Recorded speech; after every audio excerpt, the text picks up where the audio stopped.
brand new, and then we'll take it higher.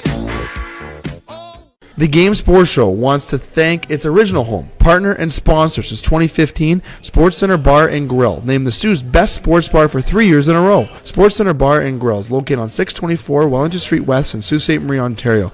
Make sure to come on down to Sportscenter to enjoy the great atmosphere with great cold beverages available, including those delicious Molson products. Don't forget about their famous 75-cent wing nights on Wednesdays. They're truly the best wings in town. Like and follow SportsCenter on Facebook at SportsCenter SSM. We look forward to seeing you today. SportsCenter Bar and Grill, the Soo's best sports bar. Booyah, and it's time for the Game Sports Show, the Twin Sault's only local, regional, and national sports show. You're listening to the show on thegamesportshow.com, thegamesportshow.podbean.com, or through the Scott Nason YouTube channel. It may have also been directed here through one of our social media pages. It could be through Facebook at the Game Sports Show or through Instagram at the Game Sports Show SSM. Make sure to give those social media pages a follow because, as promised, contest giveaway will be posted this week on both Facebook and Instagram. Very simple. Hit follow, and you can follow the directions on the post that's been given on Facebook or Instagram to have a chance to win great prizes, courtesy of the Game Sports Show and our sponsors. It's Dave McCaig here live from SportsCenter Bar and Grill and its famous 75-cent wing nights. It is March the 27th, 2019, and we got an action-packed show as always here from SportsCenter Bar and Grill. And I have my co-hosts, Jamie Antonello and Justin Hykel. And I'll get the boys in just a few moments here. Just going to get through the usual introduction portion of tonight's show. You can listen to previous editions of the Game Sports Show on the Podbean page or through the website or YouTube channel. We were at the Wicked Sister on Monday. Sadly, yours truly was unable to attend, but Scott Nason, who always puts up a great show and whom is our board operator tonight, put up a show there from the Wicked Sister that was heard live on Eagle 95.1 from 6 to 7, then podcasted from 7 till 8. Make sure you check that out for some great content. We had a last-minute cancellation last night from Icebreakers Sports Bar and Grill due to some rejigging in terms of local hockey schedules and also yours truly having a scheduling conflict. But we're on schedule for tonight, and tomorrow I will be at Northern Superior Brewing Company, my co-host to be determined for tomorrow from Northern Superior Brewing Company. Dave McCaig here, as I mentioned. I'm going to bring in my co-hosts. First one I'm going to bring in, who's sitting directly across from me right now, Coach Sabrecats. Helps coach Cora. Was a junior coach in Cora. Well known in terms of football. Knows what he's talking about as well. And one of the spearheads for our In the Pocket segment here on the Game Sports Show in our Wednesday edition, Jamie Antonello. Jamie, welcome to tonight's show, my friend, and how you doing? I'm good, buddy. I mean, I'm here every week, so it's nothing new. But, no, I'm excited. We got a couple guys from Sabrecats on. Well, I'll introduce them in a second, but it's always good when we get the boys on and can just start promoting the program. We got a couple guys that are signed on to play university, so I'm excited to talk about it. We brought up it's year-round in the pocket now for terms of it's no off-season for football at all. We discussed Sabercats. We also discussed Steelers football as well. We discussed the high school realm and everything here locally, then obviously with the NFL. And that's been going on since 2015, so the show's been here, and you've been here from the start of that. So it's great that we have a year-round and great promotion with the Sabercats program. And you'll get into the Sabercats in terms of social media. You've been real live on that Instagram page. You've been almost as good as Tom Annett is. Primo is definitely all over you. You're going to the guy sitting beside you right now. Justin Hykel was also an original OG here for the Game Sports Show. Justin, how you doing, sir? Well, you're making me sound old. You are. I mean, it's not that old. I mean, we were talking about Marty Smith earlier. Yeah, I guess. I mean, and well, we've got similar hairlines now. That's yes, you do actually. Unfortunately, I don't have that great hairline that you possess right there. For tonight's show, at the first part, Jamie, as you basically just alluded to, we have some guests from the Sabercats going to come on by and allow you and Justin are going to spearhead the interview, and I'm going to sit in the background here and kind of jump in from time to time potentially, but allow you to jump into that. So it'll be from the first part of the show. Second part, we'll continue our In the Pocket segment. We're going to talk about the NFL, a lot of retires in terms of the National Football League, and then the third part of the show, we're going to talk March Madness and obviously some Toronto Raptors discussion before we conclude tonight's show from Sportscenter Bar and Grill. So to kick it off, get it, within the pocket, I'm going to slide it off to you. I want you to introduce the fellas. I want you to get started with our Sabercat guests. Jamie, the floor is all yours. Thanks, Dave. Yeah, no, I'm excited. We got a couple guys that are both returning to Varsity Cats this year. Julian, Gioia, and Hunter Mousseau. Just going to check in with you guys. I mean, happy you guys are here. We're going to talk about you guys signing at university, but be free and easy here. It's nothing crazy, but just check in. Julian, how you doing tonight, buddy? Doing great. How about you, Mousseau? Do you want to hop in? Natural on the mic. Yeah, I'm good. I'm good tonight. That was a good way to pass the responsibility. I like that. That was nice. He's smart. He's passing off to the older guy. No, but we'll start here. I mean, you guys are both. Hunter, you're going in your final year. I mean, Julian, you got potentially 2 more years, but Julian heading to Windsor. Hunter signed out at St. FX out east. Just gonna ask you guys both the same question. You can, Julian, feel free to pass it off. Actually, you know what? I'm gonna start with Hunter, so he doesn't have that option. But I just want to talk about the recruiting process and how that went, and who you've talked to, any contacts you made out there, and everything. But Hunter, start St. FX. I mean, prestigious university. I mean, they're X-Men, baby. Talk about it. Yeah, in the beginning of the recruiting process, it was going very slow for me, so I was getting kind of nervous that like no one was looking at me. And then all of a sudden, it started picking up with Queens mainly. Yeah. So I started talking Queens first, and then I started getting contacts through St. FX and Ottawa U. And then also a school out in Halifax too. It was like a D2 U sports school. I didn't look much into it. Yeah, that one. Yeah, they're there. Yeah, and then through talking to all of them, St. FX every week was just checking up on me, making sure my grades were looking good, and so like it was like a clear-cut choice for me. That's great. And Yeah. I know you guys both take care of your business in the classroom. Oh, yeah. Which is, that's huge. That's such a big part of the recruiting process. No. We gotta go. Fools. Just kidding. We take food together. You take what? Food class together. You take foods together? Is that a U credit? Oh, that is a U That's a credit. U credit. University. It's health and nutrition, not food. That's breathtaking. Cook meals. Well, as you can tell, I did not take health and nutrition. I did, but I mean, things change. Zero health and nutrition. So, I mean, what really sold? I mean, they were talking. Oh, they were very persistent with the recruiting of me, and my academics weren't like solid enough to go to Queens, and It's a tough school to get oh, in. it is very tough, and yeah, and then ever since they recruited me, I've just been grinding in the gym, trying to get ready to go down there. That's great. I mean, you haven't done an official visit out there yet? No, right? no. I mean, it's That's- tough. It's a far jog, but you've talked to coaches Oh, quite yeah. a bit, and that's good. I mean, and they're recruiting you to play D-line, obviously, right? Yeah. So that's great. Yeah, the only thing that bothers me is big recruiting class of D-line this year. That's the thing, but you're always going to yeah. battle. It's a Yeah. thing that's always going to be the case, but the good thing is, I mean, we got a good reputation from the Soo. We've sent a couple guys out there. Drew Strudel's out there. Yeah. So one of your former teammates from last year. It also helps when the recruiting guy for the Soo is Primo's old roommate, so that definitely gives you an edge. But Julian, how was your recruiting process? So, I just emailed like different schools. I emailed Toronto, Waterloo. Who else? I actually talked to a few schools in Halifax. Nice. So, what's his name? Just getting your tape out there. Yeah. Yeah. Flamia actually reached out to me, Coach Flamia. He just sent me a text after I sent him my film, and then asked me for a visit. I just went down over there. And were you sold right away? You signed right on that visit? Or? Yeah. That's good. Yeah. What was it about Windsor that sold you? The coaching staff, like good like younger group. They got a new set of coaches. Yeah, JP Cercelli coming over from Western. I mean, Yeah. he comes from a prestigious program. Yeah, he's like a straight up guy. Like Yeah, knows his stuff. absolutely. It helps when he's a former lineman too. I mean, Yeah. it helps when you're a lineman yourself. I mean, you can relate. It's nice when you can relate to your coaches too. Like you Yeah. get that your first. playing ping pong with Flamia. There you go. Yeah, like Beat him? the locker room. It was like a tie game. Like, tie In game. other words, he beat you, but I mean, way to cover that up. Yeah. Yeah, you know. They're not recruiting you to play ping pong, I'll put it that way. But, no, that's great. And, I mean, we're really proud of both you guys for being able to head to the next level. We want to keep – we've kind of resurrected the Sabrecat program. I mean, you guys have been a part of it. Last year, our roster was 50-plus. I mean, we're looking at almost 60 guys so far. I mean, our class is huge right now. But coming into potentially – for sure your final season of Cats, potentially yours. You never know when you go to the next level whether or not they're going to let you come back.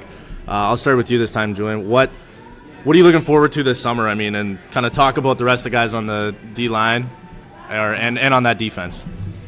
I'm looking forward to like the experience to get me ready for university football. Like, I feel like playing Cats will help me just be ready like right away, like when I like go to training camp. Yeah, no, and I know you guys are both in the gym big time, so you're playing football. it's the only way to get better football in my opinion. I mean, the weights and in the classroom is big, but you keep playing football as many seasons as you can. To walk into, basically walk into class, walk into your training camp at football speed, it gives you an edge over, guys you're competing with, and even like you're talking about the D-line class being such a big class this year, having that extra competition, I mean, that only makes you better. Number one, you're going in at game speed. Number two, you're going up against some A-plus, talent to get, that's awesome. Like you basically have the best chance to succeed right now. And with such a deep roster on the Cats, like you guys can. I mean, I don't want to put pressure on you, as we put pressure on ourselves. Going to university, but I mean, you guys kind of can gain some leadership, with a big group like this, and that only helps too going into university. I mean, it helps with the maturing process. I sound kind of old saying that, but no, you're right. It's cool having that big of a group. Only because I played with a huge group, but now I see where the high school, the league is at right now. Only, having such a small amount of teams, it's not like the competition isn't there all the time, and it's nice to see, like with the turnout on the Cats and the turnout with the rest of the league, it helps you guys succeed as far as your football careers go. Yeah, and It's a big difference playing high school compared to Sabrecats, like that. Those two different leagues. Definitely. The levels are definitely at a different tier, right? Is that fair to kind of put it? And like, it's unfortunate, like you said off the hop, Jamie, and butting in here, obviously, in your mojo right now, in your fire. I'm used to it. You're used to it. Okay. Like Justin already alluded to it, was that you have a program in terms of Sault Ste. Marie that not has gotten weaker, not saying that, but has less teams. Right? You play the same guys over. Right? Less schools, which is I blame City for a lot of things. We don't have to jump into that right now, okay, in terms of sports and athletics and kids. But it's great that the Sabrecats program has what it has here. The student has how much is growing, 50 guys to 60 now, and it will continue to grow. And having the attraction piece where you have kids like Julian and Hunter who have committed to that university program that shows a lot of prestigiousness to the high school programs and also to the Cats programs. Yeah, and I mean, Hunter, I know you got cut off there. Julian likes to bogart the mic a little bit, but it's fine. Just this season, I mean, what are you looking forward to? I mean, our defensive staff is just littered with guys that used to play university football. So, I mean, talk a little bit about that. I mean, especially Coach Stadnick. I mean, he won a Vandy at Western. So, I know you guys both learned a ton from him last summer, and looking forward to he's back. So, we're good. Okay. I don't know, for myself this season, I set myself like pretty high expectations. I want to have one of those just breakout seasons where everyone notices you. Because like I haven't had one of those in a while. I'm like top of the range usually when you play in the leagues, but I ain't like top number one guy. Right. I want to be that guy this year. For sure. No, Yeah. That's awesome. Yeah, and I took a year off, I think like 2 years ago, Kaz. Yeah, you guys were grade 11. Yeah, because of all my because I To be can't. fair, you had devastating injuries. Yes. Yeah. I'll give you that. You had career. I know. You had season-ending injuries back to back. Yeah. So that's a tough one. Yeah, that got me hard. So I just wanted to have a full year, just enjoying myself, no worry about injuries. But I regret taking that season off. Like every time I think about it, it's the worst thing. But yeah, and then for like the season up ahead, Stanek, every time he brings his hardwood to practice on his hands, like I see that ring, I was like I want to work for that. Like that's nice. Yeah. We're in that motivates. That Vandy championship ring is, I mean, it's pretty big. So it's pretty nice. It's a big deal. It hits you in the face, absolutely. Definitely makes you eager to win that. For sure. Talking about more into this upcoming season, I mean, we're established staff, and I want you guys to kind of give some love to the rest of your guys on that front seven. I mean, we're returning out of that front seven. We graduated two guys last year that were big pieces in Devin Segan and Jacob Fechtel, but we're returning a lot of guys. So I'll start with you again, Hunter, here this time. Sorry, Julian. I know you like to talk. I mean, Dave likes to talk, but you're rivaling him here. But the rest of those guys in that front seven, your teammates there, just give your boys some love. Last year, our front seven was easily one of the best in the league. I remember games where teams couldn't run a yard on us because our run game was so good. And Segan was a huge part of the pass rushing game. He got majority of our sacks all year, so one of us has to step up this year and take that role. And I don't know, just those boys, just the front seven, such a tight group of guys, and like we all have each other's back. Anything goes wrong, you're safe. Like nothing can go wrong with them. That's all I can say right now. Like yeah. And I know two games that are going to kind of stick in our brains is obviously the Waterloo game at the end of the year last year, and for you guys as a rush defense, that first game against Brantford. I know that was kind of a turning point in the rush. I don't remember us letting up more than like 50 yards rushing after that game. But Gioia, let's just talk about. I mean, because I know like Coach Corelli especially. I mean, he gets fired up, but he was rattled after that Brantford game. Even though we beat them pretty well, but just the reaction. I mean, and that's what football's all about, bouncing back. But about that, you don't remember that Brantford game? They ran all over us, man. But I mean, Hunter, you can help them out. It was on the road. On the road. Hunter, you can help them. All right. I don't know. Well, I remember beginning of the season, we were shook up first game we played because we had a bye week right away and then a forfeit. So that was just hard. And a team with experience came to hit us, right? Yeah, Waterloo came in after having 2 games under the belt. We held our own against them, and then we went on the road. And I don't know if we weren't ready to travel or something like that, but we got down there and it wasn't good. It was a rough start. It was. And I don't know, as soon as the game started going on, like, we started getting, like, more aggressive with it. We were getting, like, angry being pushed over like this. Like, it's not fun. And, like, I don't know, once you get that fire in you, it's just, like, it's like no one can do anything. No, and I feel, and I know you had one of your best plays this season the following week because we took it into Hamilton after that game, too. I mean, they were a bottom-tier team, but, I mean, us ourselves, we were only 1-2 going in that game. We had heartbreaking loss to Waterloo on a field goal at the end, and then Sudbury the same thing back-to-back. Not a great way to open up ourselves at home, but for sure, I think we could have easily run the table and had, but it's the way it goes. It's a couple plays in each game. But Julian, I mean, that Hamilton game, I mean, we put a beat down on those guys. I know, and that was a hot weekend. But nice field, but yeah, no, I mean, just kind of talk about that feeling after that Brantford game. Now that you remember what happened, but. Yeah, you know, it was a great feeling after that game. We pretty much killed them, like, offensively, defensively, and yeah, it was hot. It was hot that day, and yeah. Very simple answers. I like it. It's okay. It's all right. Right to the point. Right to the point. I like it. I'm gonna backtrack a little bit on you guys. Just your football career from start to finish. I mean, earliest memories about like when you started playing football, and I like these questions. your journey. I'm trying. You're going deep here. I'm trying. He's good right now. I like you're Going. So I mean, I'm gonna start with you this time, Julian. You ready? Okay. You're like when you started playing football. Talk about all the way through Mary's Cats, and then, but more so, I mean, starting SMFL or starting high school. I actually don't know your guys' history there. So I started off playing football in grade 7 Sioux Minor. Yeah. I played outside line. Actually, no, I started off as a corner.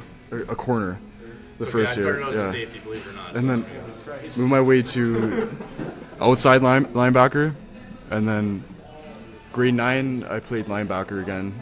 Didn't really get that much playing time. And then in my grade 10th year, I got recommended to play defensive end, and I won Defensive Player of the Year that season. I remember. Yeah, and just played that ever since, and yeah, became a captain this year.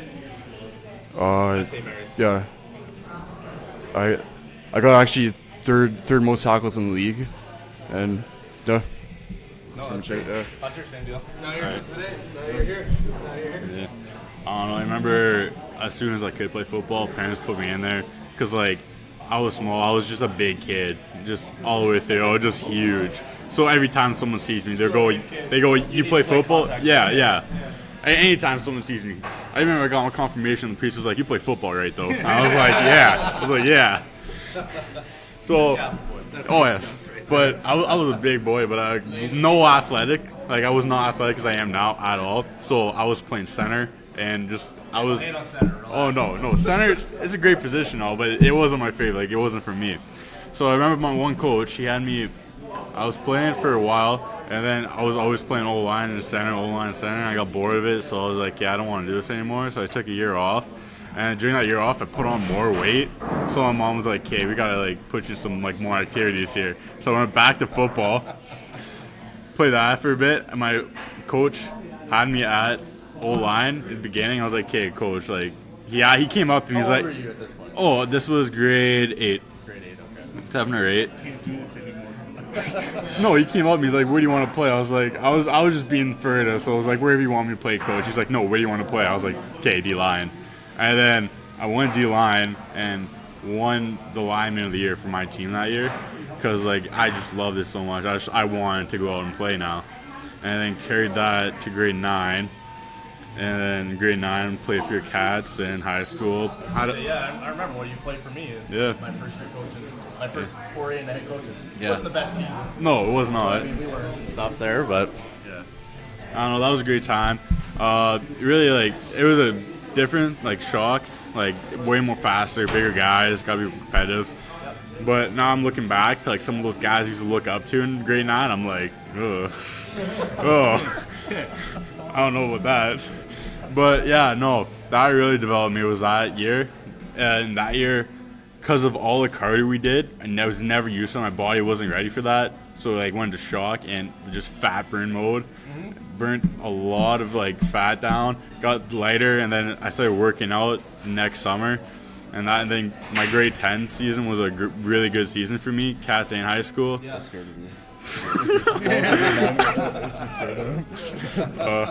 Yeah, won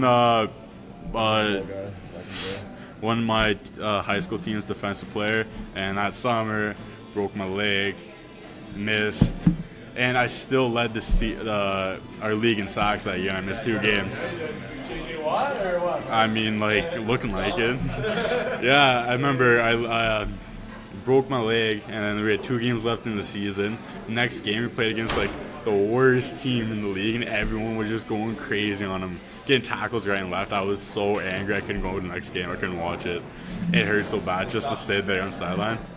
Yeah. And well, my grade 9 injury was my wrist. I broke my wrist grade 9 on punt team. Yeah. So my grade 11, I wasn't having it. I was too scared, honestly, to get injured again because I hated it. And so I took that year off, and then came back. I was pretty rusty. Not gonna lie, getting back into it was kind of hard, but I got there. Started making some plays and stuff. Played good high school. Had a solid high school season. Wasn't bad, but the team wasn't the greatest that year. A lot of not good leaders we had.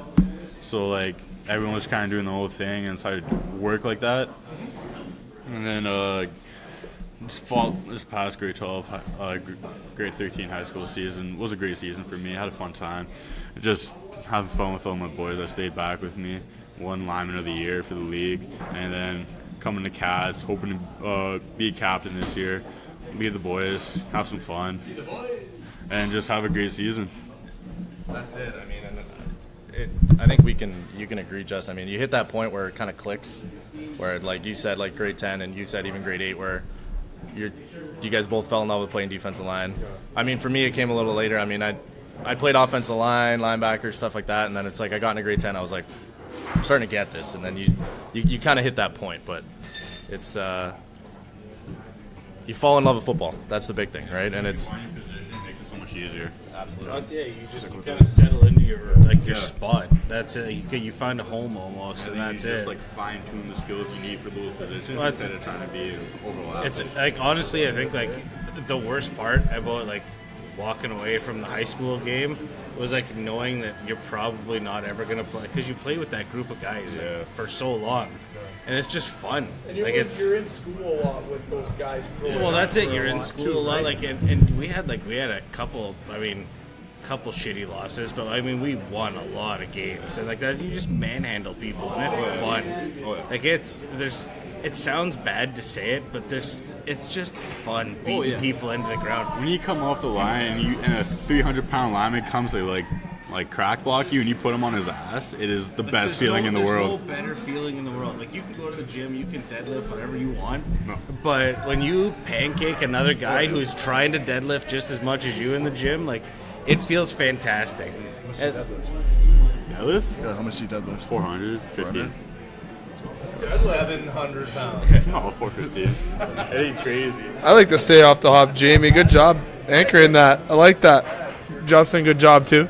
Like anchoring that. I'm going to go with a couple questions that I like to ask, and I throw things a little personal here in terms of pregame and all that stuff. Coach a little easy on you there for that retrospect, but I'll go to you first, Jew. I call you Jew. Is that good? I go with that. Is that good? He's a Steelers fan, so don't be surprised. He's get Juju Smith-Schuster pretty soon. No, but pregame meal. You know, you have a game going on. You're ready for a big tilt. You're ready to pancake some guys, sack some guys, catch whatever you like. What are you having before your game? So I come home from school, and my dad's he's Italian, so he cooks. Nice. Makes me a huge plate of pasta. That's what I eat before every single game. Yeah. No beer before the game? No beer. Hunter? They made me before East West as a captain initiation. Shotgun a That twisted was tea. not a thing. He just did it for fun. I did not do it because isn't real. yeah. Every game day, morning, steak and eggs. Every game day. Steak and eggs every game day. That's like my go-to. Yeah. You have that for breakfast, and then like 3 hours before the game, something a little lighter, so you're not bloated when you're going into the game, and a lot of water throughout the whole day.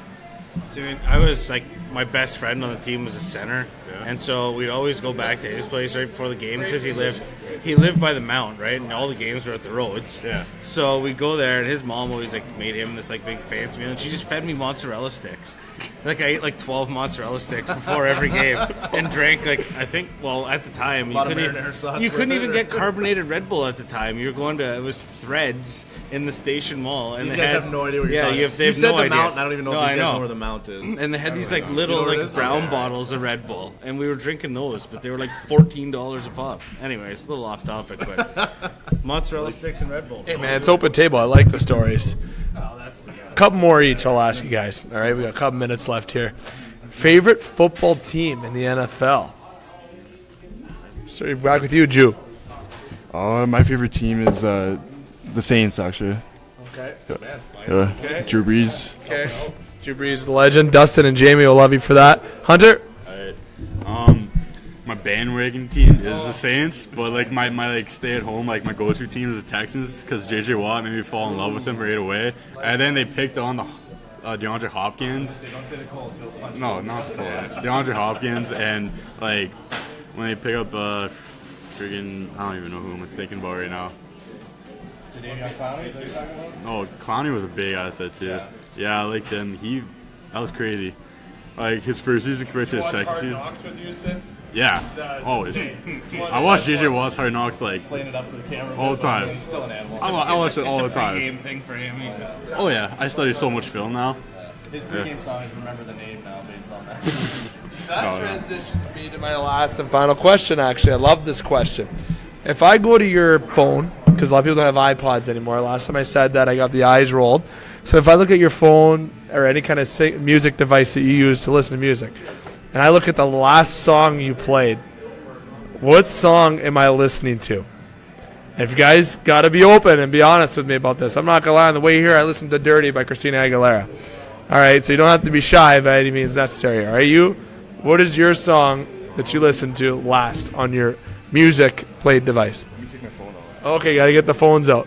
You know what? Okay, Hunter, I'll go to you first, Hunter. Wait here, "Get You" by Daniel Caesar. Oh yeah, R&B. That's my go-to genre. Awesome. Okay. Yeah, you got yours, Jew? Yep. All right. Ride Around Shoreline Mafia. Okay. Couple songs. I don't know them. I'm going to have to look them both up. You know those songs? No, I know that one. Okay, I'm going to look it up. I like that. Jamie, what's the last song if I would have put your iPod on? Is it Break Free by Ariana Grande? Might be a remix version. And I think Justin's might be Enter Sandman or Whom the Bell Tolls by Metallica. Motley Crue. Okay, I figured it would be a kind of some rock band, absolutely. Mine, like I said, is Christina Aguilera.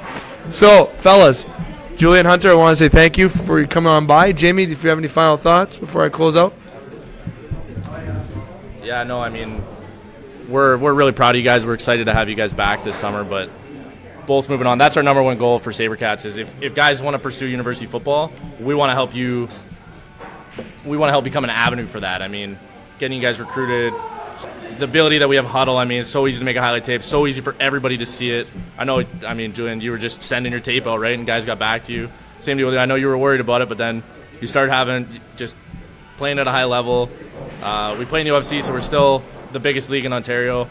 We get recruited up. You guys saw it. I mean, every road trip, there's 10 scouts at every game they're going to see. They want to see high-level football, and they know you guys are coming from the Soo, hard-working, hard-nosed. Guys are always going to battle, but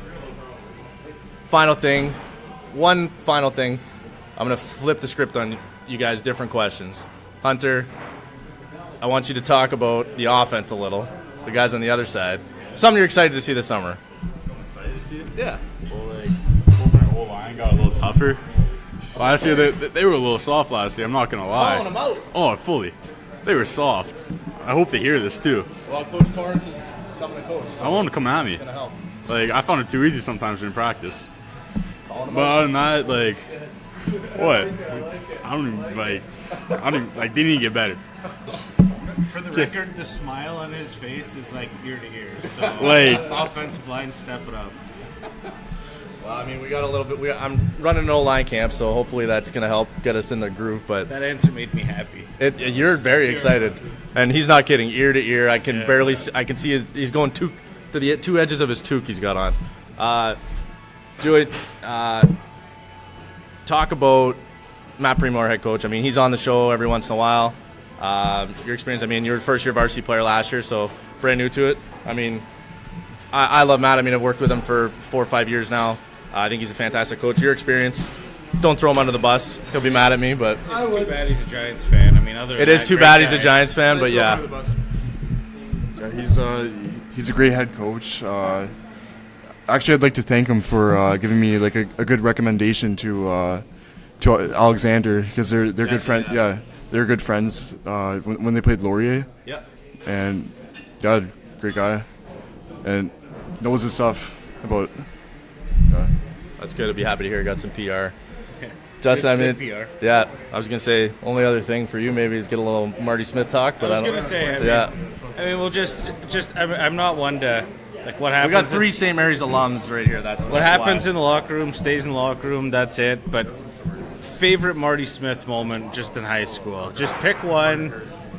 Pick, Yeah, there's so many. I mean, you each pick one and roll with it. Okay, so I'm picking the Carter Harrison flake story. Yeah. Okay, so we're watching film one day, and then I think he was like laughing or something, and then he just like absolutely like flipped. He's like get the fuck out of this room, and he's like calling him like a flake, and like he was just tearing him apart.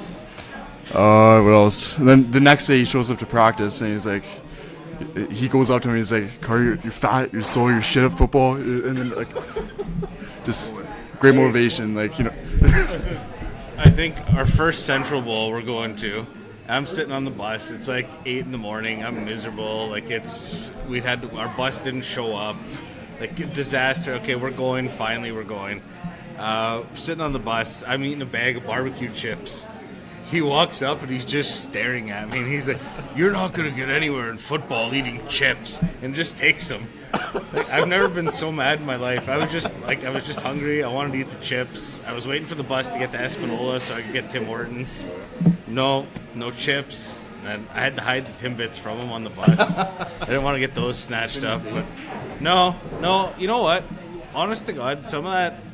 Like, some of the shit that he said, like, at the time, you know, when he's coaching you, it's like, man, like, I don't get him, you know, like, and later on in life, it kind of clicks. You know, it's like, Marty was right.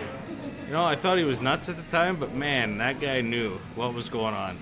And I don't know that I could tell him that, because he'd probably powerbomb me, but, like, I'm still terrified of him. Like, that's... But, oh, we play like touch football against him. He's still slinging the yeah, rock. man, he's got a bomb. Yeah. It's terrifying. I don't know. We're a little off topic, but yeah, that's. I was gonna say, Hunter, you got something? Yeah. The one that sticks out to me the most was when the boys on the high school football team, they got a couch and put it in the dressing room. Okay? Marty Smith, like, we had it in there for like a week, I think, about there. Walks in, right before game day. Walks in there, sees it, goes, "What the fuck is this? No football room should have a fucking couch in it." A little bit out of his prime, goes to pick it up, but rolls it 3 times, gets it out the door, chucks it out freaking whole school. Just sitting there. Love it. Oh, it took him about like 5 minutes to get out the door, though. It was so good, though. Just furious. Well, not one person's going to try to stop Oh, no. Absolutely not. And everyone sitting on the couch got called out. Oh. Classic Marty. That's breathtaking. That's breathtaking, exactly. Oh, man, those stories, like, you can't make that stuff up. And you'll take that, like, you're going to be sitting, like, one day, 20 years from now, you're going to be at work and you're going to start laughing for no reason, and it's going to be one of those stories. And no, you couldn't tell anyone because they're not going to get it. No, not unless they know Marty or Or they grew up in Sault Ste. Yeah. I mean, in all seriousness, I mean, Marty's legendary coach in the Soo. I mean, man, master motivator, he get the guys going, The but amount of stuff I learned from that guy. it's crazy. But we all have coaches that we can make fun of looking back. I mean, I know you guys probably got shit on me that you guys think is funny. I know all the offensive guys give me shit for wearing a visor every day. I'm like, all I give right. you shit for wearing a visor. I know you do, but I mean, I'm not going to stop. It's part of my look now. But You think you are Doug Peterson? you know, there's worse things. But no, I mean, thanks for coming on, guys. I mean, we're looking forward to Cats season getting started on Sunday. I know you guys are all fired up Sunday night. Let's see if we can get as many of the guys out there. Hopefully we're not missing too many bodies. And it's good to just hit the field, put cleats on, hit the field, get some work in. Despite the snow, we're indoors at the NCC, but Still not bad. it's still not bad. It works. I mean, we didn't have that. Like when I was playing, we didn't have shit. No, man. our first couple Cats practices when I played were always indoors at Cora or at the Dun or wherever. Most of the time we were practicing in the snow for cities. Like, and it sucks. Especially on all we have. Still that down there. Thanks for coming on, guys. Any final questions for me? Any final things you want to shout out? Anything? Expectations for us this year as the Sabrecats team. Like, how far you want us to go? How far do you think we're going to go? So far, that is the best question I've gotten from any of the guys that have come on the show. Remember you asked this in practice. Yeah, it's true. I don't do the conditioning for the defense, so they're fine. I mean, I think you guys agree. Our goal is to make the finals every single year. I think our goal is to win a championship. We've made it to the conference final 2 years in a row. It's time to get over that hump. But I have absolute ultimate confidence in our team and in you guys. And I know you guys are looking forward to it. We get started on Sunday. We're only a couple days away from now. Sunday night at the NCC, 9 to 11. It's going to be good to get cleats on, actually hit the field with the boys, get a feel for football again, even though we're not in pads yet. But I'm really excited. I know you guys are. Dave, you want to get a little bit of a wrap-up? But ultimately, thanks, Hunter. Thanks, Julian. Best of luck at Windsor and St. FX this year, and looking forward to you guys controlling our D-line this summer and really helping us in our pursuit of a championship. Definitely. Good job, Jamie, Justin, and good job to Hunter and Julian for their first time on radio. Most likely won't be the last time here on the Game Sports Show. Be keeping track of the Sabrecats throughout the entirety of the football season. Will, the Twin Sault's only local, regional, and national sports show. We're here live at Sportscenter Bar and Grill for the famous 75-cent wing nights. We're going to take a quick break. When we come back, it's yours truly, David McCaig. I'm going to have Justin Hykel and Jamie Antonello rejoin me for part 2 of the show, continuing in the pocket with some discussion about the National Football League. Then part 3 of the show will include some NCAA March Madness and some Toronto Raptors discussion before we conclude the entire discussion along with the full roundup, including the NBA. It's the Twin Sault's only local, regional, national sports show, the Game Sports Show. We'll take a quick break and hear from our sponsors. Don't go anywhere. The Game Sports Show wants to thank its original home, partner, and sponsor since 2015, Sportscenter Bar and Grill, named the Soo's best sports bar for 3 years in a row. Sportscenter Bar and Grill is located on 624 Wellington Street West in Sault Ste. Marie, Ontario. Make sure to come on down to SportsCenter to enjoy the great atmosphere with great cold beverages available, including those delicious Molson products. Don't forget about their famous 75-cent wing nights on Wednesdays. They're truly the best wings in town.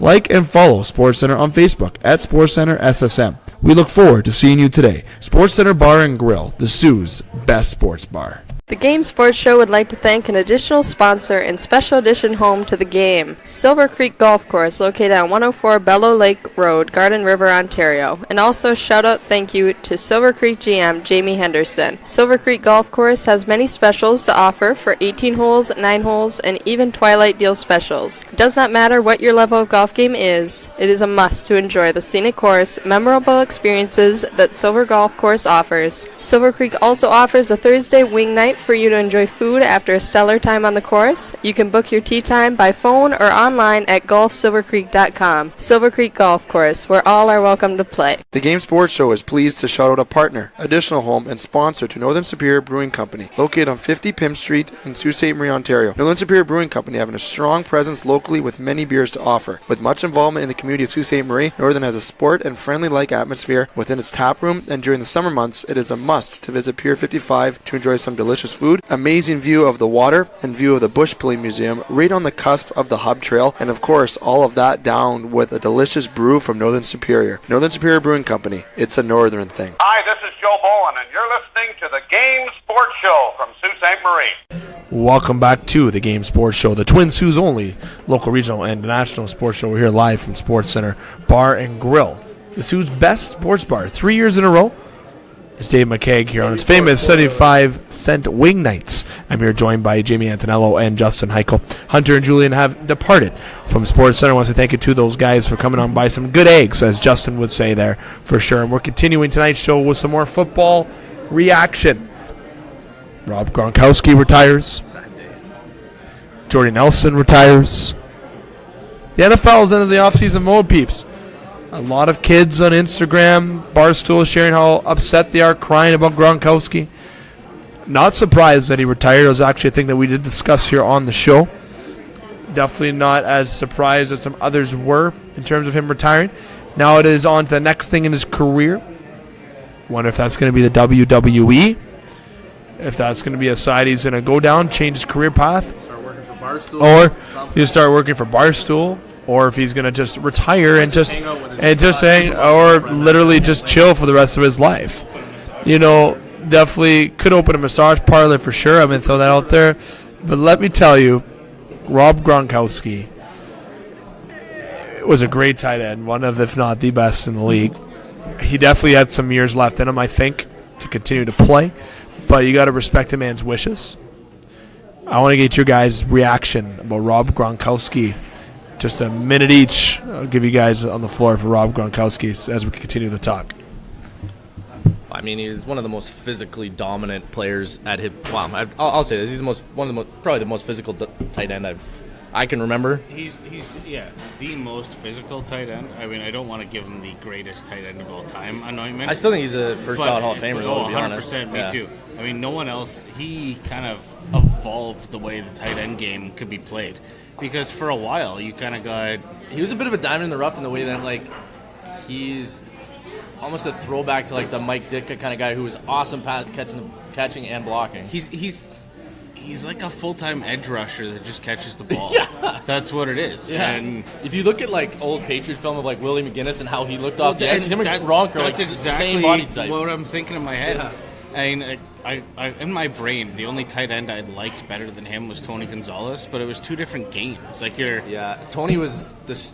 Well, I wouldn't say the start because Kellen Winslow was kind of the start of that receiving tight end like that's not a blocker, really. Yeah. And Tony would get in line and be a blocker, but he was so much more of a threat. Like, Tony's game, he could have played for 5 more years, like because of that. Yeah. And Gronkowski, I think right now he's hanging it up. He's probably got a little bit he's leaving on the table, but I honestly think just the way his game played and the fact that he wants to walk after he's 40, the fact that he's had so many devastating injuries in a 9-year career.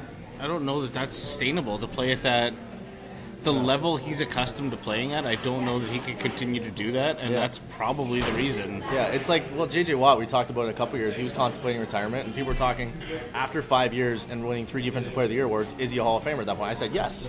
Yeah. And I think it's the same deal. You don't have, guys don't, like Calvin Johnson walked away after 9 years. He's a Hall of Famer. Guys don't, you don't have to play 15 years for the years length anymore. amount of time. Yeah, no, it's your body of work and the time that you were there. Look at running backs like Terrell Davis. Played 7 seasons, had a couple 2,000-yard seasons. Barry Sanders, Gale Sayers even throw it back. Like, you don't need to play that many years. But, I mean, Gronk, you're going to be missed. 87 is going to get retired. I don't know if that's England, the last we see of him in football, but I don't. As a player, yes. I think having him as an announcer, not as an announcer, but like a sideline guy. You know what I would love is Pat McAfee in the booth and get Gronk on that crew. I mean, that's just what the internet wants. Pat McAfee's signed on with WWE now as an announcer. He is, yeah. I mean, Gronkowski, we're thinking, is probably going to show up at WrestleMania. Yeah. So, it's like, by God. Yeah. Match made in heaven, in my opinion. You can see him doing a special to Roman Reigns or somebody, maybe Intercontinental Inch when he goes to WrestleMania. We try to win his title back. Anyone who's wondering what Intercontinental Inch is, just got to listen to previous segments, as he's our special guest, washed-up legend of a wrestler. Fellas, Patriots, though, speaking of that, are not the only team that had somebody retire. We had Jordy Nelson. Jordy Nelson retired after 11 seasons in the NFL. He retires a Raider, but he was a Packer for a lot. That's where people don't consider. Yeah, but I think he should probably go to Green Bay and do that. I agree as well. Definitely a great receiver as well, and I feel he had a year left in him to still play. But you know what? I think people are retiring younger now and watching for their health. I think he's thinking about that ACL tear he had 2 years ago. I think that's a big thing right now. He was a totally different guy when he came back. He wasn't the same dude, man. I mean, in fairness, he was my keeper that year in fantasy, so I've never really, our relationship hasn't recovered. hasn't mended yet. So, tearing his ACL in fucking preseason. God, terrible. Like, game 4 of preseason, too. Like, the worst one. The game you shouldn't even be playing in. No, because that was when our keeper deadline was. Yeah. And I said it, and then, 15 minutes later, his knee It was exploded. so early in the game, too. It's like, well, all the best for him. I'd like to see him retire as a Packer. I agree. I just think he had such a special relationship with Aaron Rodgers, and I think that's just it. I mean, especially when you saw Aaron Rodgers' heartfelt. Oh man, he was Randall Cobb there when he signed in Dallas. The thing for Jordy's gonna be even more. So I think you'll see him come back to Green Bay. Maybe they'll have him as a receiver coach or something. That would be nice. I think he's a guy who would do that for sure. Definitely looks like the type of guy that can do that. Mo and Gronk looks like the type of guy who's going to be in the wrestling ring as throughout his retirement or by the beach with his quote-unquote, heard here on the Game Sports Show, super hot girlfriend. I don't know which one of you just said that. Well, it's sort of... It's a very beautiful woman. Very beautiful woman. I have respect for that. Very beautiful woman, we mean. Just as nice. Yeah, no, I don't think so. Another news for the Patriots, apparently that they are one of the 3 teams interested in acquiring Rosen from the Cardinals. Florida. One of the 3 teams. Now, Brady is almost on his way out. Maybe, I don't know. Maybe he's got 4 years left in the tank. I don't know. He wants to play till he's 45. So, literally makes sense for the Patriots to go after him. He'd be a good guy. He could learn off of Tom Brady. Could Rosen. A lot of promise that Rosen had in the National Football League. Didn't have the best of all seasons this year, but what can you do when you're playing on the Cardinals, too, at the same time? If this is true, does this kind of a good fit for New England to go this route, or do you see Rosen going elsewhere, or is he staying put? All right, here's my take on this. I think you always just need to have depth just in case. I think if they're going after Rosen, then McDaniels really likes Rosen. That's my thought, just because I'm still in the belief that when Brady goes, Belichick's going. I still think that's going to happen. You mean they're not going to develop Brian Hoyer? At 32 years old? Yeah, he's got 10 years left on him in New England. He does, and I mean, he's been a starter for, 3 seasons, so it hasn't taken a ton of hits. But I like Brian Hoyer. I think he's kind of that journeyman backup, though, at this point. I don't know. 100%. Yeah, he can come in and lead that New England team to a winning record 100% if Tom goes down. He can teach the system. That's what's valuable in New England. Yeah, he's going to for sure become a quarterback coach for McDaniels after he retires. In New England, your quarterback almost has to be smart first and a quarterback second. Yeah, and they just happen to have Brady, who's and that's the key to unbelievable success at both. I mean, it's hard to argue anymore. Or maybe the Patriots just want him because the Giants were so interested. That would be the ultimate, and the Patriots can't have any of that. I would love that. Primo's losing his mind at home right now, but that would be amazing. How does he feel about the Odell thing? I haven't talked to him. He's been sick. I want to talk to him about that. I think he's bitter. Are you sure he's sick, or do we have to check in on him? I know I saw him today. He did not look good. I mean, I don't know if it's about 13 leaving town or if it's genuine cold and flu season with him. Is he going to have a team trade out like you did, or? I don't think he's going to. Are we going to be having one of these discussions? I hope Real sports fans don't have trade outs. Real sports teams don't have trade outs. Christ, man. Leaf fan, I've been through sickness. Jeez, I've been through sickness. Raptors, not really. Been good the last. Yeah, literally, man. The Blue Jays didn't make the playoffs for 20 years. I saw my team win a Super Bowl twice. Sorry, not to rub. You saw them win once? Yeah. Once. You got one gifted to you because Vanderjack kicked one sideways. I saw Harrison run 100 yards in the end zone and took guys that beat the bus. Now, in other news, Demarius Thomas pleads guilty to careless driving. Other just random news to shoot at you. Harry Kane wants to join the NFL. Who? Harry Kane. He's a Tottenham football star in England, and he wants to join as a kicker. Tottenham, I can't pronounce it. Thank you very much, Justin. Tottenham is what I said. Thank you. Bless you. Okay, so Are we going to talk about Johnny Manziel? I'm getting to that. I'm going to give you that. I'm going to give you that in a sec. I'm going to slide that over to you We got to talk about Johnny. right now to finish off. Talk about Johnny Manziel and just give you a reaction about Harry Kane leaving football one day. He says he wants to be a kicker in 10 or 12 years. I don't want to hear about your Harry Kane anymore, Dave. Yeah, so relax, we'll move buddy. on. I mean, this is a family. Well, it's not a family show, but still. Tottenham? Is that right? Tottenham. Tottenham. Tottenham. I hate soccer, and I know that. I mean, I'm pretty sure any team's going to, well, at least one or two teams are going to give him a look if he's a Chicago former will try professional. him out. Oof. Doink, doink. He's got to be better than Blewett. So true. Johnny Manziel, though, I mean, I love that name. comes into Memphis. I mean, they're 1-5. They're not good, and I mean, had a decent showing. He talked about how excited he was to get back to 11-man football, and because he didn't bash the CFL, but he was pretty honest about it, like how. And that would transition would be weird, man. Like you play 11-man your whole life. Coverages are so different when you go CFL to NFL. Yeah, but to me at this point, and maybe it's just I'm a cranky old person now, like it just seems like the same old excuses from the same fucking guy. Time after time, I couldn't learn where. There's another guy. It's a totally different game. You got to strategize different, but if you're playing quarterback, you should be able to use your brain a little more than to figure out where you're acquiring cocaine in a new province, and then I don't know. Yeah. The way he left the CFL is kind of sour in my books. I think the league really gave him an honest chance, like to try to. Yeah. And you know what? He tried. I'll give him that. He gave it a better go than Trent Richardson did. I mean, yeah, he got traded from Hamilton to Montreal to have a shot to play. So, but I mean, it's nice to see him play because his style is exciting. It's fun to watch. I just don't know if it's sustainable in the NFL.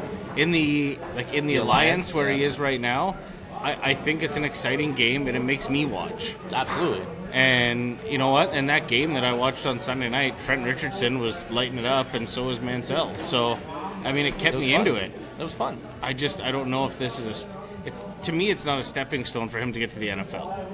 It's a career for him to kind of make some money and have a living and entertain me when real football isn't on. Yeah. I know we're pressed for time, but we got to talk about pass interference getting approved to be reviewable.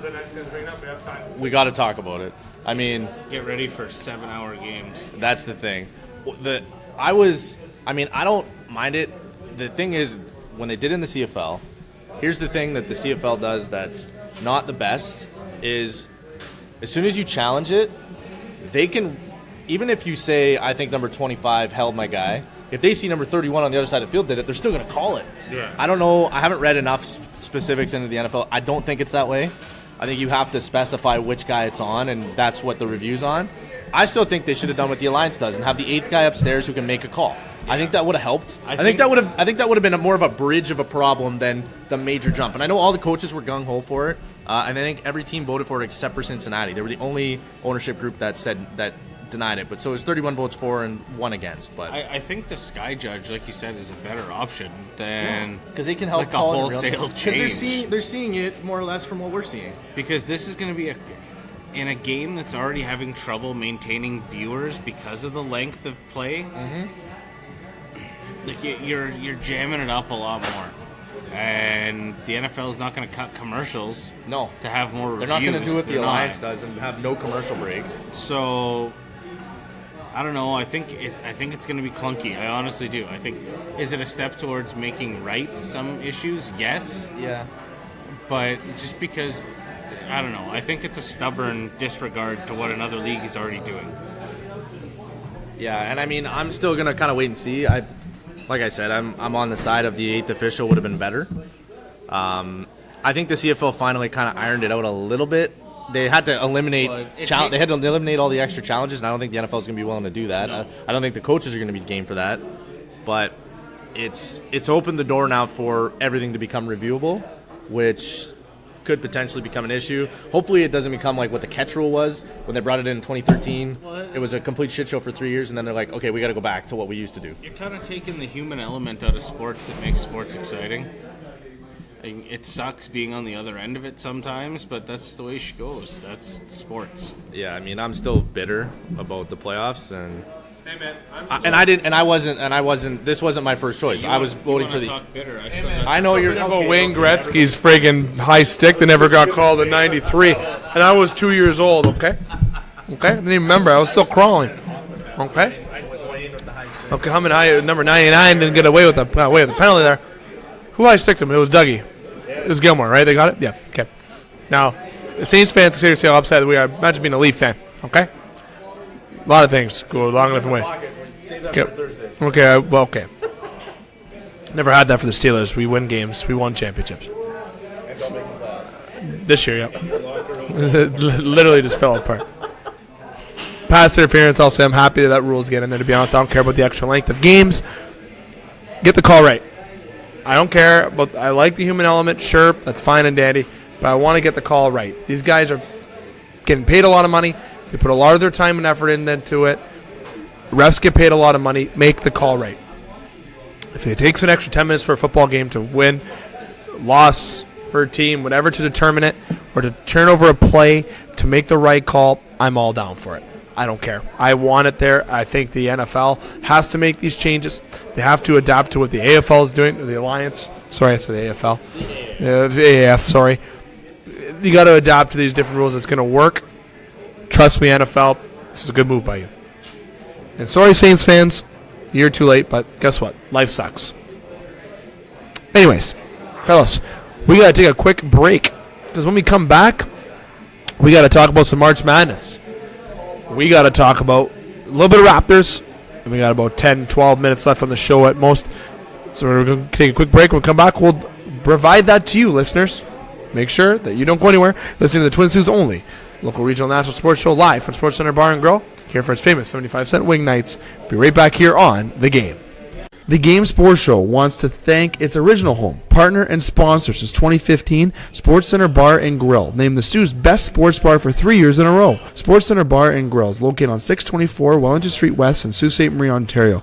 Make sure to come on down to SportsCenter to enjoy the great atmosphere with great cold beverages available, including those delicious Molson products. Don't forget about their famous 75-cent wing nights on Wednesdays. They're truly the best wings in town.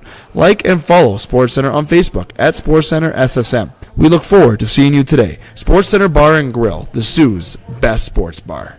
Get Wicked Catering from the crew at the Wicked Sister. We like to think of ourselves as foodies. While our favorite foods are paired with a beer tasting at the Wicked Sister, you can now have the same creative menu for your next catered business luncheon, family get-together, wedding, or holiday party. Our white truffle risotto appeals to your gluten-free and vegetarian guests. Add sautéed shrimp or freshly grilled chicken for a pop of protein. Or let us build you a custom menu to suit your needs. From plated events of 15 to buffets for 200, the Wicked Sister will cater your event with tapas, snacks, cravables, or a full sit-down dinner. The Wicked Sister, where you'll be treated like family, whether you like it or not. The Game Sports Show would like to thank a list of additional sponsors. North Shore Sports and Auto, new location located on 647 McDonald Avenue, Sault Ste. Marie. A family-owned and operated business with doing business in Sault Ste. Marie for over 10 years. Loads of products available for your enjoyment for all seasons. North Shore Sports and Auto, we understand the importance of quality service and products, and we work hard to ensure that all customers have a positive experience before and after each and every sale. North Shore Sports and Auto, meeting all of your new and pre-owned equipment needs. Special thanks to Salon. The Salon, located on 589 2nd Line East, Sault Ste. Marie, Ontario. Owned and operated by Mike Cuglietta. Book your appointment today at 705-941-9191 or via online at https://thesalonsoo.as.me-. The Salon, making the Soo beautiful, one haircut at a time. As well as a shout out to the Superior Pro Shop. The Superior Pro Shop, located inside the Community First Credit Union Superior Arena on 285 Northern Avenue East, Sault Ste. Marie, Ontario. Owned and operated by Jeremy Paquin and ran by Larry Monroe. Superior Pro Shop, for over 40 years, meet all of your skate sharpening, skate repair, and hockey needs. Also to Discover the Canvas. Discover the Canvas, located on 317 Wellington Street West, Sault Ste. Marie, Ontario. A beautiful, new renovated building owned and operated by expert artist and Sioux native Katrina Thibodeau. Katrina taking her talents of the ink in Sault Ste. Marie and truly creating the best and most realistic art locally. Call Katrina today at 705-450-8099 or email her at discoverthecanvas@gmail.com to book your tattoo or consultation today. Hi, this is Paul Maurice from the Winnipeg Jets, and you're listening to the Game Sports Show. Welcome back to the Game Sports Show, Twin Sault's only local regional national sports show. I'm here with Jamie Antonello. Justin Hykel had to do a quick departure. He had to go home. I want to say thank you to Justin for taking the time tonight, and he wanted to say bye to the listeners. So I'm doing that for him, but still Jamie and I bring the last part of tonight's show, talking March Madness and Toronto Raptors. Jamie, March Madness. A little bit madness. How's your bracket looking, pal? Mine crumbled when Buffalo lost. That's where mine crumbled. I figured that they would be that surprise team. I liked their defense. I like what they could do on the court. Doesn't mean my final two will be wrong. I got Duke and UNC, my final two. But, and let me tell you, Duke is getting massive viewers. I am a Duke Blue Devils fan. You are. You're Easy very music. vocal about it. And very excited what this basketball team has. They had a tough win their second game, though, by a point. My goodness, didn't make it easy. But this has been a tournament. Some expectations have been met. Oregon, I like Oregon. I like what Oregon's been doing. I've said that from the start, too. This is where I had them picked, I believe, correct with my bracket. This is where I had them losing this match. Taking up Virginia, yeah. So it's a tough one for Oregon there, but you never know. They're doing very well. Are they the team of destiny? Are they going to get to that Final Four? Do they have the team to do it? Every other surprise that's going on, what is your thoughts about March Madness, and how is your bracket looking? Super busted. I mean, like everybody else in the country, but Yale was my major upset in the first round.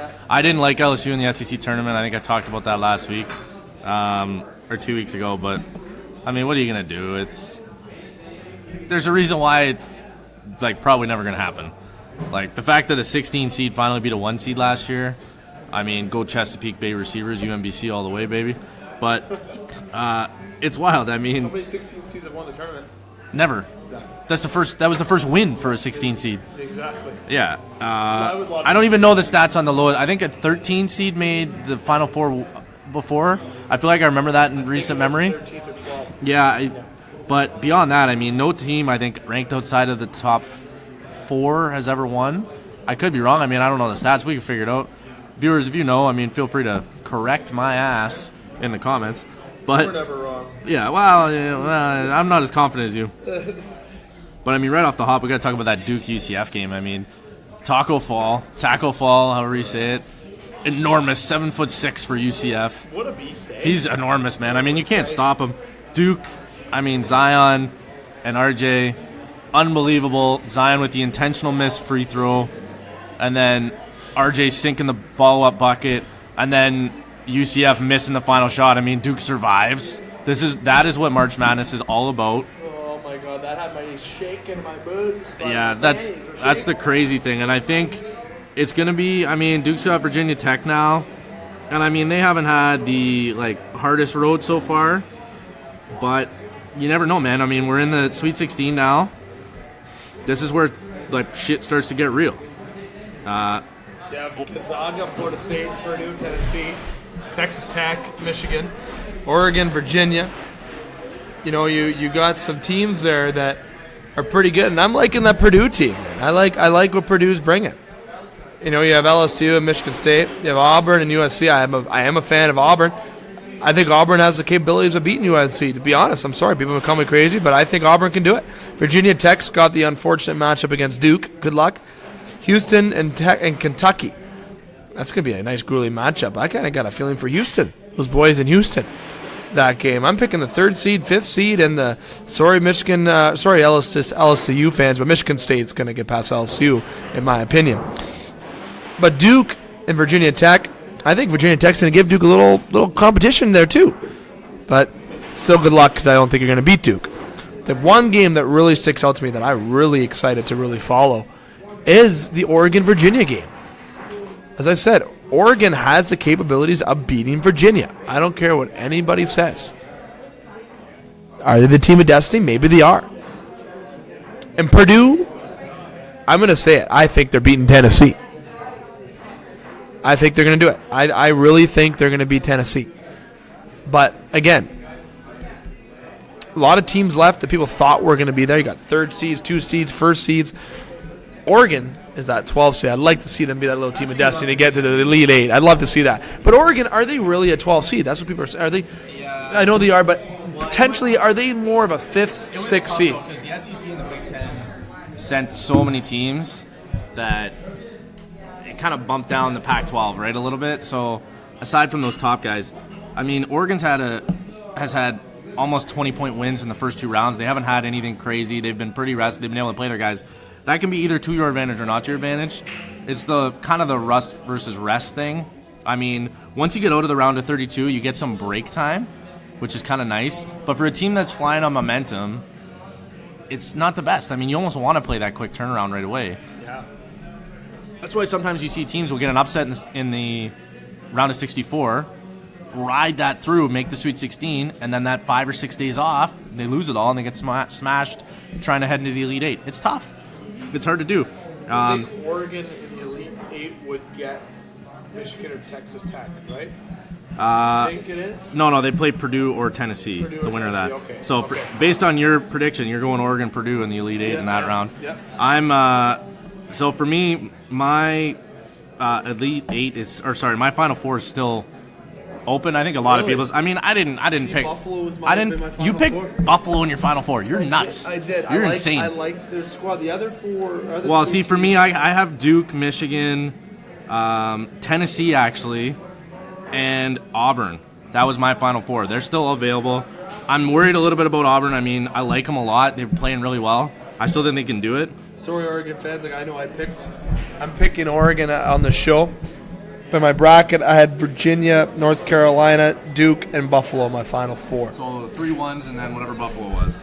Buffalo was 6. Yeah. So, but I do think Oregon will beat Virginia now that I've been watching this tournament. I picked this before the tournament started, and the way Oregon's playing basketball out there, I like it. And I'm also a fan of what Purdue's doing. 3rd seed, though. It's not like they're 12th, 13th, 14th seed, but I like hey, it's hard. It's not easy. Don't discount anybody winning 2 games at this point already. No. Getting to the Sweet 16 is a big thing. A lot of teams are super proud of that. Getting to the Elite 8s, even more. Teams raise banners, get rings once you start to get to that level. Final Four is insane, and then you're going for a national championship. So. And national championship. Yeah. I still think it's going to be Duke, North Carolina. I still think that's going to be the rematch, and that's what everybody wants, to be honest. People want to see that. That's going to be must-see TV. Well, because it's round 4 for them, right? And it's going to be hopefully Zion's in it again. I mean, because the last one when Zion played was a 1-point win for Duke again. It's nuts, man. It's what you want to see in March Madness. Zion's a freak. RJ is a freak. Everyone is just a freak there.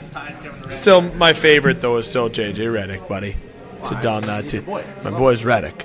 Don't see him much in the NBA, but you know what? That's fine. I would take him on the Raptors. I would take him. But March Madness has been madness. Listeners, how's your bracket looking? Because mine's not looking the greatest anymore. Thank you, Buffalo. All my belief in you. Jesus Christ. But still, listeners, how's your bracket? Let us know. If you have a perfect bracket, let me know. I want proof because we'll give you a perfect prize. I'm talking about if you're a Sault Ste. Marie. If you're a Sault Ste. Marie and you have a perfect bracket, I want to know. But if your bracket is right to this point, let us know too. Maybe we'll give you a gift certificate courtesy of something through one of our sponsors here on the Game Sports Show. Remember, like I said, keep an eye on our contest posts as well. Jamie, we got one more thing to discuss about Raptors. Big dub versus Chicago. Big dub. Not great, but you know what? What I think with the Raptors right now, scoring that game, I'll say that.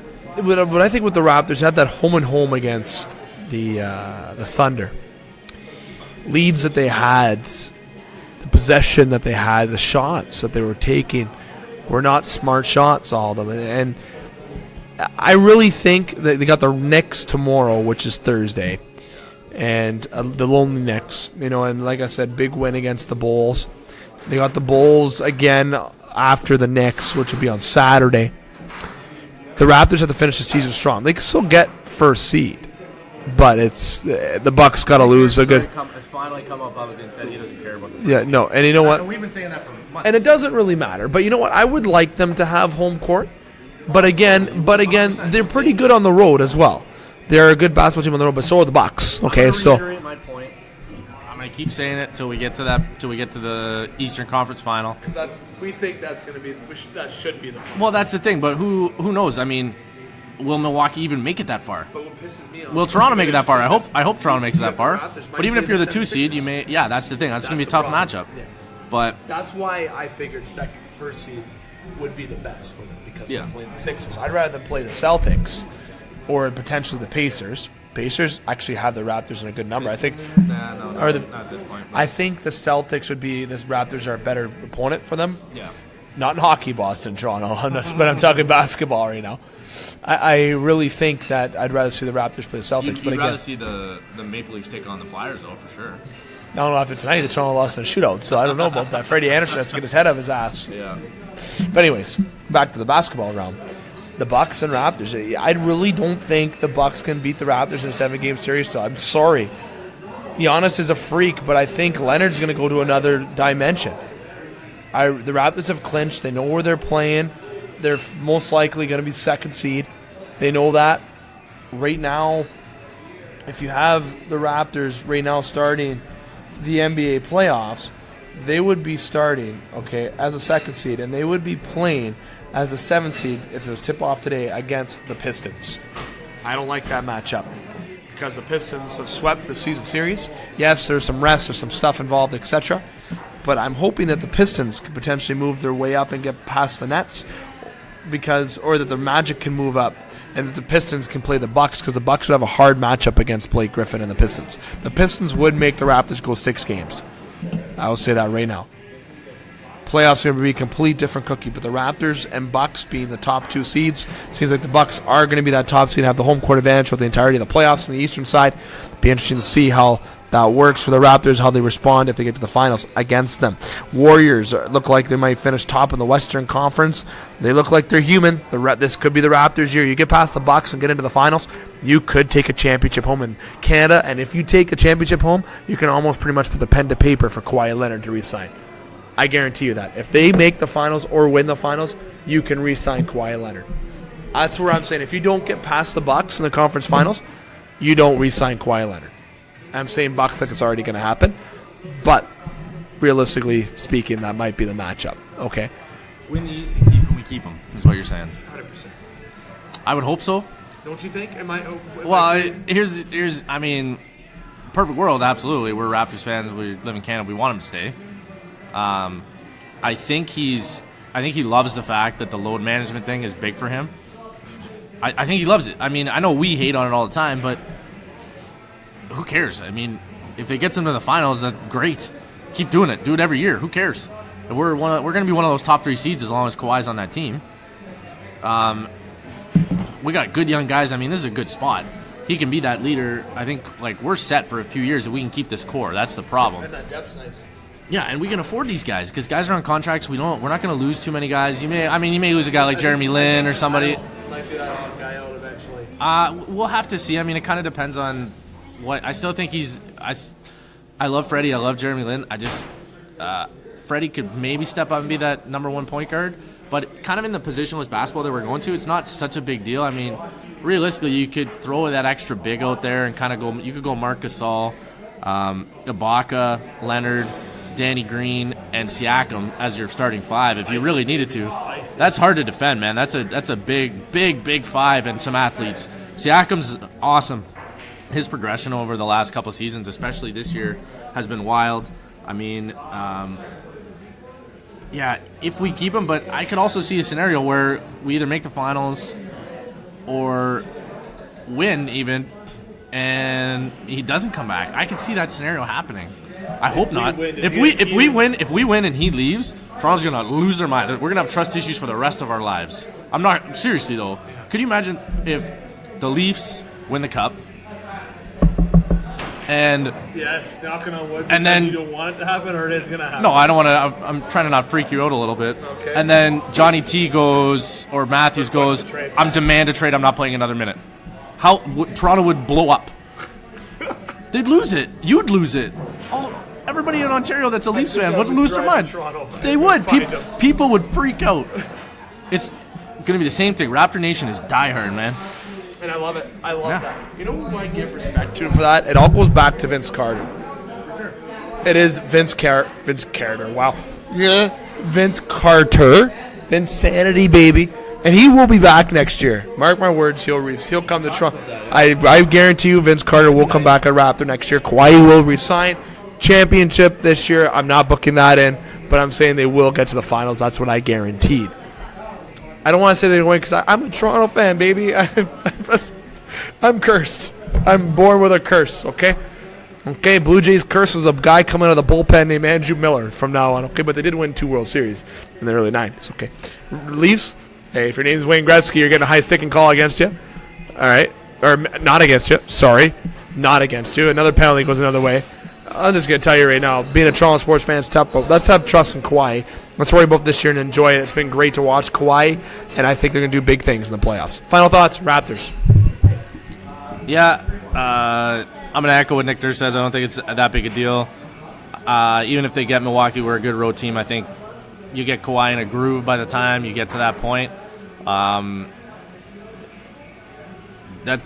that being said, I don't think any team can hang with us except for maybe Milwaukee in a 7-game series all the way down.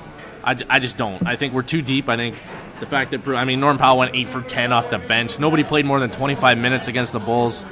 Obviously, that's going to change when we get to the playoffs, but hopefully being able to kind of ease your way in. I'm not sure who's sitting in the 7th seed right now exactly, but Pistons are. So, that's a tougher first-round matchup. No, I'd rather them go up or down one and we play somebody else, to be honest, but it's not that bad a thing. I think you breed competition. I think we got gamers all over the place. Kawhi and Danny Green, I think we got to lean on those guys big time. Experience. And then Kyle's got to be that leader in the locker room. I think Marc Gasol's finally starting to get some big minutes, and him and Siakam, that's a dangerous tandem to cover, man. And then Ibaka's got to just dominate boards. If that happens, we're going to be fine. We the North. That's it. God's plan. Oh, Jeezy. Jurassic Park show up. There you go. Be big. Maple Leaf Square in Jurassic Park should be bumping. I know the Blue Jays might not be bumping this year, but we'll see. Speaking of the Blue Jays, speaking of the Maple Leafs, we talk about that tomorrow from Northern Superior Brewing Company. Yours truly will be there. Not too sure who'll be joining me because Dane can't. Justin is TBT. Jamie can't. Brad is also maybe. So we will see who is able to join me or not. Might be just myself riding solo. But either way, I'll bring you a show. Be tomorrow night for Northern Superior Brewing Company at 7:15. I will be there. We've been here live at Sportscenter Bar and Grill. I want to thank you to Scotty Nason, our board operator tonight. I want to say thanks to you, the listeners, and reminding you to make sure to keep an eye on our social media pages for the contest release this week. I want to thank you to Justin Hykel. I want to say thank you to our special guests from Sabrecats, Hunter and Julian, for coming on by to join us. We'll have more Sabrecat coverage throughout the entirety of the season and special guests. I want to say thank you to the beautiful Alicia White.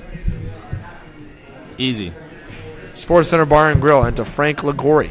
Great staff here as always, and great time here at Sportscenter Bar and Grill, the original location of the Game Sports Show, along with the Wicked Sister and Sumish Sports Center here in Soo, Ontario. And I want to thank you now to, last but not least, Jamie Antonello for taking the time to come on by, as always he does every Wednesday, to talk in the pocket, to talk basketball.